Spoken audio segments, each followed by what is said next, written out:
सबसे सफल two wheeler company hero Honda के बीच कैसे पड़ी दरार, करोड़ों रुपयों का मुनाफा कमाने के बावजूद क्यों हीरो और होंडा ने अपने रास्ते अलग किए, आखिर कैसे एक हुए थे हीरो और होंडा कंपनी। होंडा कंपनी ने कैसे भारतीय कंपनी हीरो को दिया धोखा, हीरो ने अपनी अलग पहचान बनाकर दिया होंडा को मुंह तोड़ जवाब। क्या है हीरो और होंडा के एक होने से लेकर अलग होने तक की पूरी कहानी जानेंगे आज की वीडियो में। बस आप बने रहिए हमारे साथ वीडियो के एंड तक। 80 से 90 के दशक में हीरो होंडा बाइक की एक अलग ही शान हुआ करती थी। बाइक का दूसरा नाम ही हीरो होंडा पड़ गया था। गली मोहल्ले में जिस किसी के पास ये बाइक होती उसकी सभी लोग इज्जत किया करते थे और शादी में जिसे ये बाइक मिल जाती थी उसकी तो मानो बल्ले बल्ले ही हो जाती थी। हीरो पहले एक साइकिल बनाने वाली कंपनी थी जो आज तक भी साइकिल बना रही है। सन 1956 में बृजमोहन लाल मुंजाल ने हीरो कंपनी की नींव रखी और साइकिल बनाने की शुरुआत की। कुछ ही समय में भारत में हीरो साइकिल्स की अच्छी खासी डिमांड देखी जाने लगी और सन 1975 तक ये भारत में सबसे बड़ी साइकिल निर्माता कंपनी बन गई। इसके साथ ही हीरो ने विदेश में भी अपने पैर पसारने शुरू किए और 1986 तक ये दुनिया में सबसे अधिक साइकिल बेचने वाली कंपनी बन गई। लेकिन इसी बीच भारत में मोपेड और स्कूटर का क्रेज लगातार बढ़ रहा था। वहीं विश्व में मोटरसाइकिल यानी बाइक्स की डिमांड देखी जा रही थी। बाइक की लोकप्रियता को देखते हुए बृजमोहन ने सोचा क्यों ना इंडियन मार्केट में भी मोटरसाइकिल को पॉपुलर बनाया जाए। भारतीय बाजार में कम दामों की मोटरसाइकिल बनाने के लिए बृजमोहन मुंजाल ने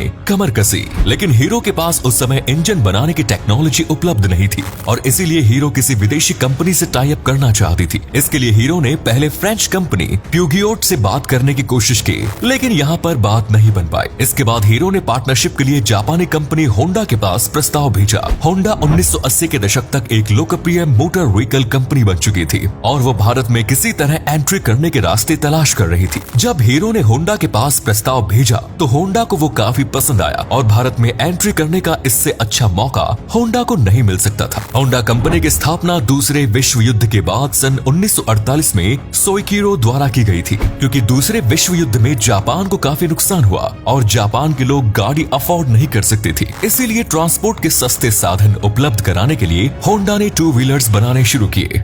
सन 1984 में हीरो और होंडा के बीच कोलैबोरेशन होता है और डील साइन हो जाती है। एग्रीमेंट में दोनों कंपनियों के बीच कई समझौते किए जाते हैं। जैसे बाइक की बॉडी बनाने का काम हीरो का होगा तो वहीं इसके इंजन की सप्लाई होंडा द्वारा की जाएगी। होंडा की टेक्नोलॉजी इस्तेमाल करने के लिए हीरो को $50 लाख का भुगतान शुरुआत में करना पड़ा था और साथ ही होंडा हर साल 4% की रॉयल्टी भी हीरो से लेता था। साथ ही दोनों के बीच एक एनओसी साइन हुआ और तय किया गया कि ये दोनों कंपनियां कभी भी एक दूसरे के कंपैरेटिव प्रोडक्ट्स मार्केट में लॉन्च नहीं करेंगे। हरियाणा के धारूहेड़ा में हीरो होंडा ने अपना पहला प्लांट स्थापित किया और सन 1985 में सिटी 100 नाम से अपनी पहली बाइक इंडियन मार्केट में लॉन्च की। इस बाइक के लॉन्च होते ही लोगों के बीच इसे खरीदने की मानो होड़ लग गई। हीरो होंडा कंपनी ने शुरुआत से अपनी स्ट्रेटेजी बनाई थी कि वे मिडिल क्लास पीपल को ध्यान में रखकर ही अपनी बाइक्स बनाएंगे। कोई मिडिल क्लास व्यक्ति जब बाइक लेने जाता है तो वो 3 चीजों को देखता है। पहला बाइक की कीमत, दूसरी उसकी माइलेज और तीसरा उसकी मेंटेनेंस कॉस्ट। और इन तीनों बातों पर हीरो होंडा ने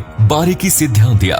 हीरो होंडा ने अपनी बाइक के दाम काफी रीजनेबल रखे। कंपनी ने अच्छी मार्केटिंग स्ट्रेटेजी का भी इस्तेमाल किया और अपनी टैगलाइन रखी, fill it, shut it, forget it, यानी एक बार टंकी भरवा कर बंद कर दे और भूल जाइए। कई दिनों तक इसमें पेट्रोल डलवाने की जरूरत नहीं पड़ेगी। हीरो होंडा की बाइक्स अच्छा खासा मुनाफा इंडिया में कमा रही थी कि तभी जापान की मुद्रा में तेजी से उछाल आया और सभी स्पेयर पार्ट्स के रेट अचानक बढ़ गए। स्पेयर पार्ट्स के महंगे होने से हीरो होंडा के सामने एक चुनौती सामने आई कि वे कैसे अपनी बाइक को अफोर्डेबल बनाए। साथ ही इंडियन मार्केट में अब टू व्हीलर्स के कॉम्पिटिटर्स भी बढ़ने लगे। सुजुकी, यामाहा, टीवीएस और बजाज ने भी मोटरसाइकिल बेचनी शुरू कर दी, लेकिन इन कंपनियों में हीरो होंडा में काफी फर्क था। सभी अन्य कंपनियां केवल शहरों में ही अपना प्रचार प्रसार कर रही थी और लोअर मिडिल क्लास लोगों की तरफ कंपनियों ने ध्यान नहीं दिया। वहीं दूसरी ओर हीरो होंडा कंपनी ने हर तबके के लोगों को ध्यान में रखते हुए अपनी बाइक्स के दाम तय किए। कई बार कंपनी को कम दाम में बाइक बेचने के कारण नुकसान भी हुआ, लेकिन कंपनी ने अपनी बाइक के दाम नहीं बढ़ाए। सन 1990 में भारत में डॉलर एक्सचेंज रेट पॉलिसी लाई गई और इसके बाद थोड़ा सुधार आना शुरू हुआ। हीरो होंडा कंपनी एक बार फिर पटरी पर आई और कंपनी को मुनाफा होना शुरू हुआ। कुछ ही समय में कंपनी ने कमाई के मामले में $100 मिलियन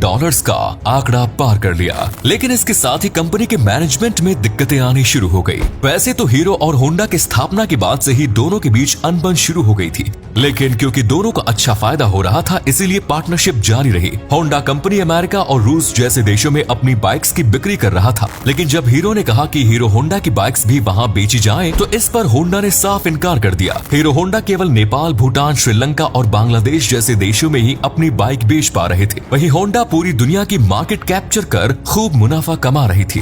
हीरो जो पोजीशन इंटरनेशनल मार्केट में हासिल करना चाह रहा था, उसमें होंडा ने रोड़े अटकाने शुरू कर दिए और होंडा हर साल 4% की रॉयल्टी भी हीरो से ले रहा था। हीरो होंडा ने जब हाथ मिलाए थे तो एक एनओसी साइन किया गया था कि ये दोनों ही कंपनियां कभी एक दूसरे के टक्कर का प्रोडक्ट मार्केट में लॉन्च नहीं करेगी। इस एनओसी का उल्लंघन करते हुए होंडा ने सन 1999 में भारत में Honda motorcycle and scooter company की शुरुआत की और हीरो होंडा से अलग अपनी बाइक्स बेचनी शुरू कर दी। कुछ ही समय में होंडा ने एक्टिवा स्कूटी लॉन्च की और ये भी एक बड़ी हिट साबित हुई। इसने इंडियन कस्टमर्स को बांटने का काम शुरू किया। अब हीरो के संस्थापक बृजमोहन लाल मुंजाल को समझ आ गया था कि यदि उन्हें मार्केट में टिके रहना है तो इंजन बनाने की टेक्नोलॉजी अपनानी होगी। अपने प्रॉफिट का एक हिस्सा वे इंजन बनाने में इन्वेस्ट करने लगेंगे और दोनों कंपनियों के बीच जब दरार बहुत अधिक बढ़ गई तो साल 2010 में इन्होंने अलग होने का फैसला किया। अब हीरो के पास इंजन बनाने की अपनी खुद की टेक्नोलॉजी थी। वैसे तो एग्रीमेंट के मुताबिक हीरो कंपनी साल 2014 तक होंडा का नाम इस्तेमाल कर सकती थी, लेकिन साल 2011 से ही हीरो ने अपनी अलग पहचान बनानी शुरू कर दी। कंपनी का नया नाम हीरो मोटोकॉर्प रखा गया और हम में है